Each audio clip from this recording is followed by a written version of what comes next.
Good morning, my people. Good morning, everyone. It is news time again on Victory Express TV. The same thing with Victory Channel TV. Oh, yes, we are here again, and we say please do stay glued to this very channel because we are here to defend our people and to tell you the real thing that is happening. Forget about what you're getting on national televisions and news and papers.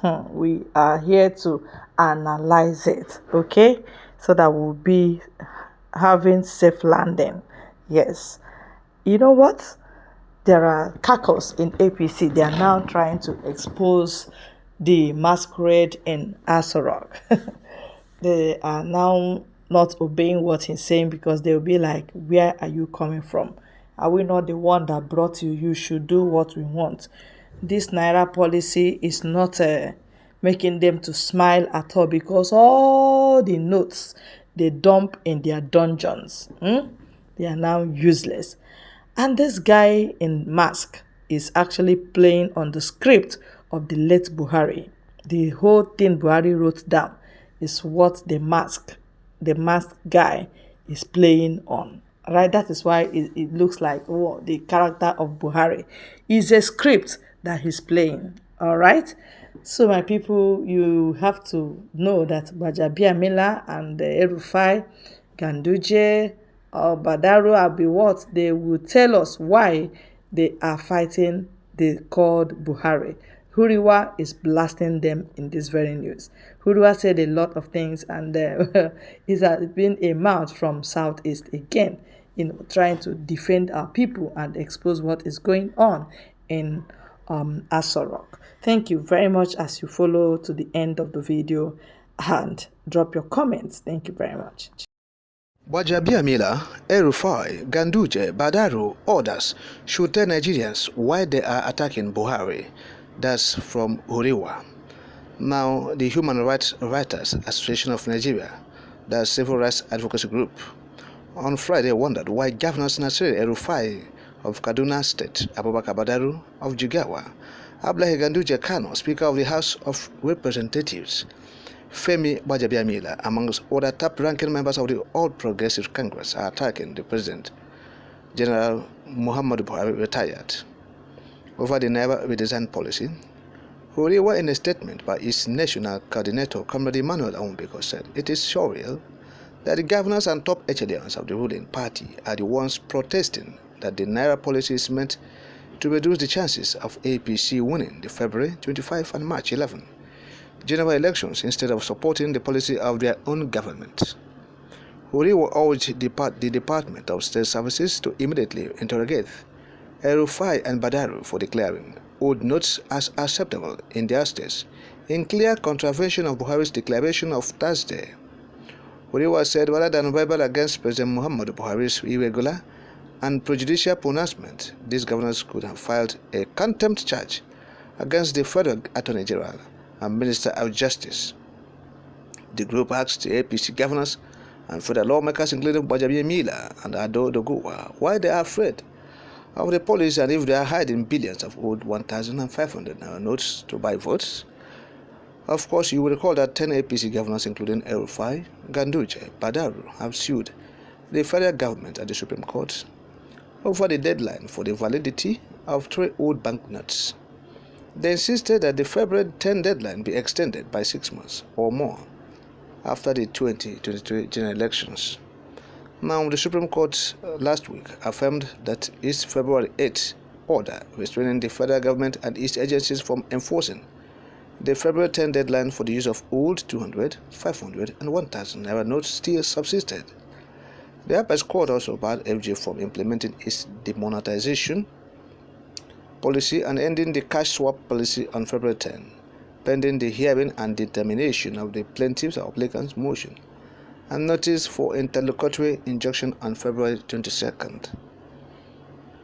However, the President, in a Thursday broadcast, literally overruled the Supreme Court by banning the old 500 and 1,000 naira notes and extending the validity of old 200 notes by 60 days. Now, the APC governors and stalwarts have since gone on verbal rampage, attacking their own president and accusing him of trying to incite a military takeover an interim government by limiting the chances of the ruling party, which he is the leader.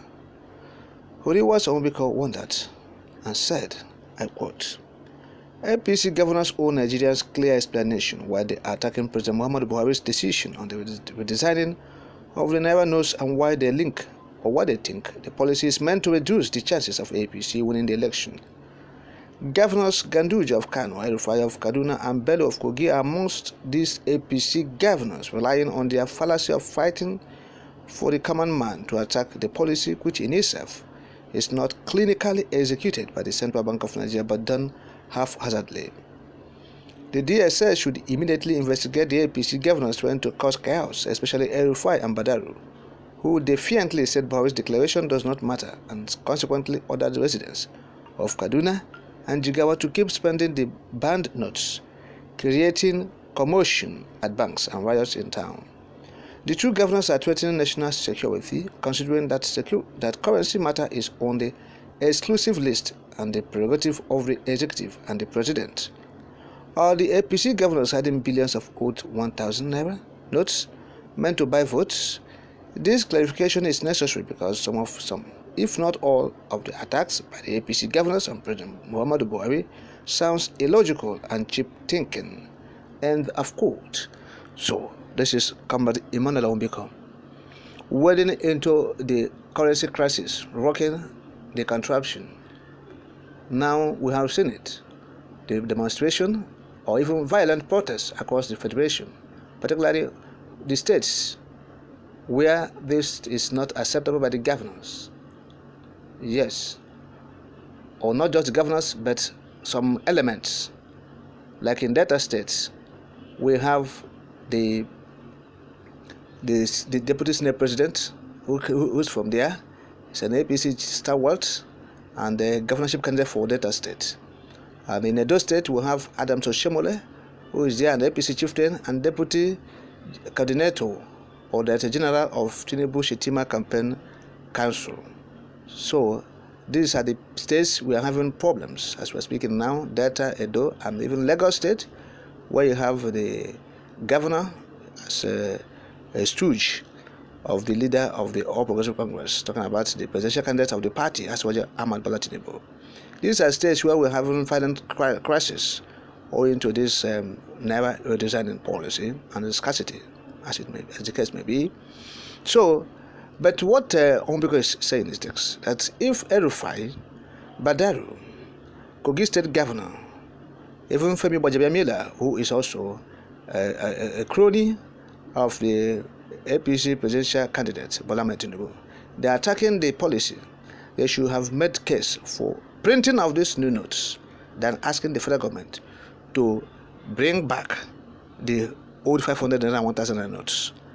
He said they must have skeletons in their cupboard. Yes, the central bank governor have said, look, we have destroyed the old 1,500 notes, and so it's no longer available. So Rufia and his clique, they are calling for that the old currency should be in use. And we're saying it can't be found any longer. It has been destroyed. We're supposed to be talking about the new ones to be printed in large quantities or in large volume, so that it will circulate and people will to ameliorate the suffering of the people. Okay? Then asking for these old notes that have been destroyed. Now, the federal government in the abracadabra with the CBN have said so, that they have destroyed it. The Rufias, the Gandujes, the Badarus, they should come forth and tell the federal government that they have this money in large quantity where they stashed it to bring it out to circulate to Nigerians, so that to ameliorate the sufferings of Nigerians. If they come up with this proposal, I think the federal government will accept it. The federal government might accept it if they come up with the proposal that since the government said they have destroyed the old notes of 1,500, that they themselves they have it in large volume, and so they have to make provision for it to the CBN for distribution to all Nigerians, to the banks, commercial banks and ATM. So that is what they're supposed to do, not this hide and seek game. Pretenders, hypocritical elements everywhere. They have stashed this money in their houses, septic tanks, in their rooms, underground, everywhere. Money that's supposed to use to develop the states, the subnationals, even at the federal capital territory or at the federal level. They stashed it. Money out of circulation, or that money that is not even within the confines of banking sector, there are far more than the ones in circulation or the ones that CBN can lay hands upon. Yes, that's to tell you the level of corruption, loot that has been orchestrated on this country. Of course, so the loot is so avalanche, unprecedented, never seen before.